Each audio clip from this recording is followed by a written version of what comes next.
Crisis económica en Cuba. Pero, ¿acaso es posible un diálogo del régimen con el sector privado de la economía cubana?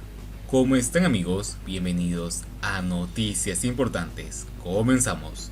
A diferencia de lo que ocurre en la mayor parte de las economías del mundo, en Cuba las iniciativas privadas independientes, lo que el régimen denomina formas no estatales de propiedad, incluyendo el trabajo por cuenta propia, tienen una participación marginal en el conjunto de la actividad económica. Esto no es lo que ocurre en el resto del planeta, donde las empresas individuales, muchas de ellas familiares, y los trabajadores autónomos representan el grueso del tejido productivo.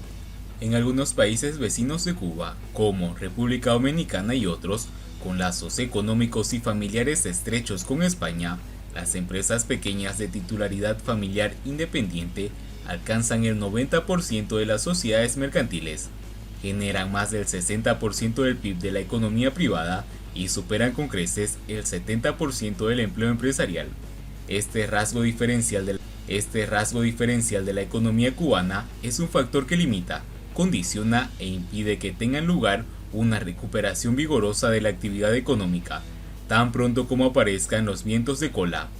Precisamente, la economía cubana no se puede beneficiar del peso, de la relevancia y de la heterogeneidad de los modelos que integran al sector de las empresas privadas, que integran las microempresas, las pymes y las grandes empresas.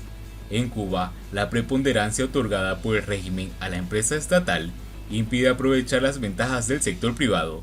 En un contexto de grave y profunda crisis como la que atraviesa la economía cubana, esa debilidad o ausencia de empresas privadas independientes se convierte en un freno para la recuperación, un lastre que impide superar las trabas y los obstáculos que limitan el auge de la economía. La verdadera naturaleza del embargo o el bloqueo al pueblo cubano se encuentra en las limitaciones económicas impuestas por el mismo régimen a las empresas privadas. Las autoridades económicas cubanas deberían acercarse al sector de la economía cubana y escuchar sus propuestas. Este es un momento excepcional para hacerlo. Conocer las necesidades de las formas no estatales de propiedad, del trabajo por cuenta propia, de los arrendatarios de tierras, permitiría incorporar al análisis la realidad económica, una perspectiva completamente distinta a la oficial que utiliza la dictadura. Se ha podido constatar con la última reforma implementada relativa a las empresas estatales, 15 medidas que dejan fuera al sector privado, ni una sola referencia, y sin embargo, los emprendedores privados tienen mucho que decir y exponer a los dirigentes. Tan solo un breve encuentro para acercar posturas, no esas reuniones en las que se escuchan quejas por la tarea de ordenamiento y después se aplican parches a costa del presupuesto del Estado. Se trataría de hablar con absoluta libertad sobre la economía cubana y su futuro, y explorar las numerosas ventajas que se derivan de la colaboración público-privado en la prestación de servicios públicos, o la privatización de aquellos sectores que están directamente relacionados con el consumo de las familias, o de qué se necesita en el campo cubano realmente para producir más y mejor, al margen de las consideraciones ideológicas, o qué tipo de sistema financiero debe existir en Cuba para el crecimiento de la escala técnica de producción. El sector del emprendimiento privado tiene mucho que reivindicar a la acción del gobierno. Para empezar, el aumento de la recaudación del impuesto sobre los ingresos personales desde 2015 a 2019 ha sido un 158%, el aumento de la recaudación tributaria total un 18%.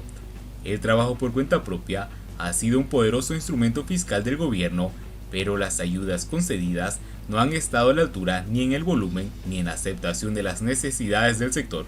Los emprendedores privados podrían decir a los dirigentes que la presión tributaria es excesiva si no va acompañada de un estímulo que aligere la carga fiscal, más aún en el momento actual en el que muchas iniciativas por cuenta propia han sido duramente golpeadas por la crisis y que, al contrario de lo que ha ocurrido en otros países, no se ha recibido ni ayudas directas ni una rebaja sustancial en la carga fiscal.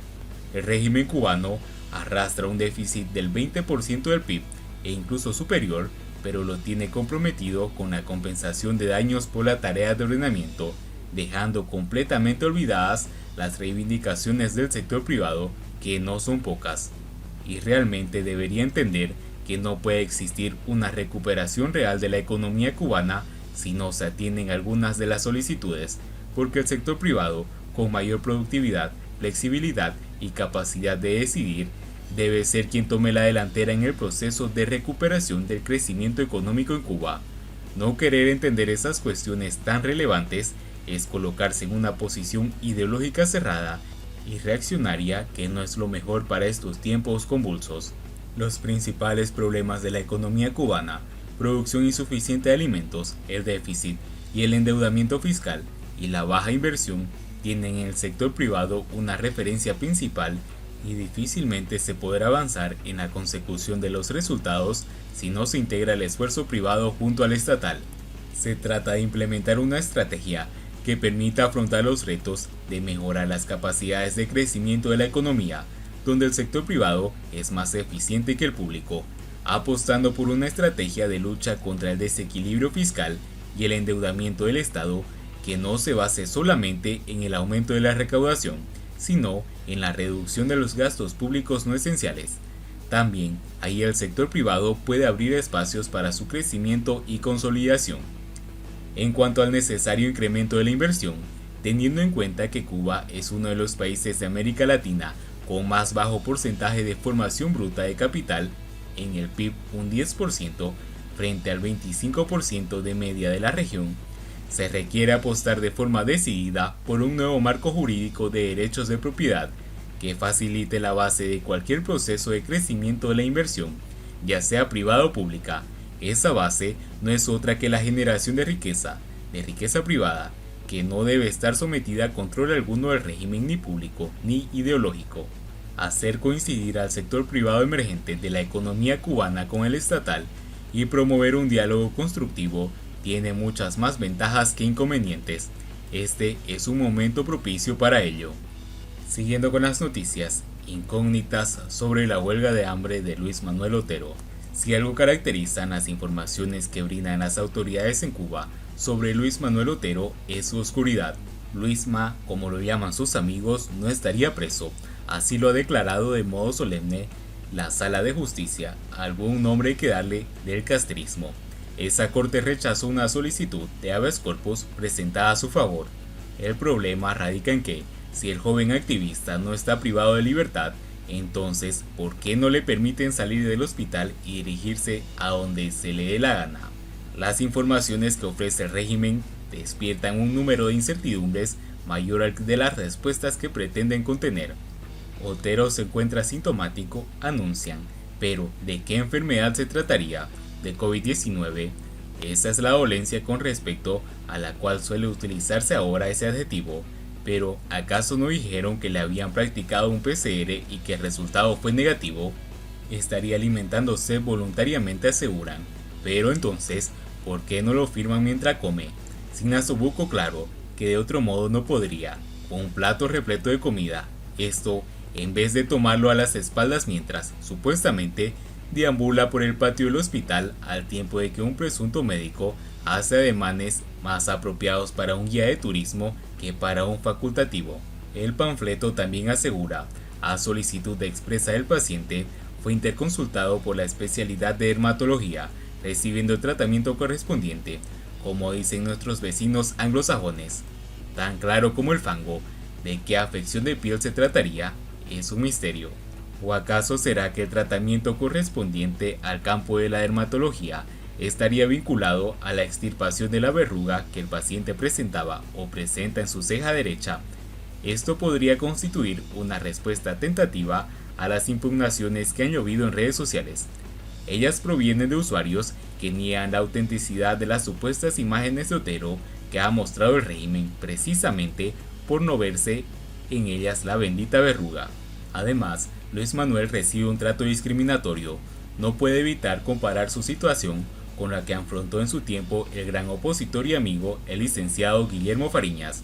Durante la larguísima huelga de hambre y de sed que condujo a la excarcelación de presos del Grupo de los 75, Coco podía recibir visitas de sus amigos y hermanos de lucha, pero ¿por qué eso mismo no le permiten a Otero Alcántara?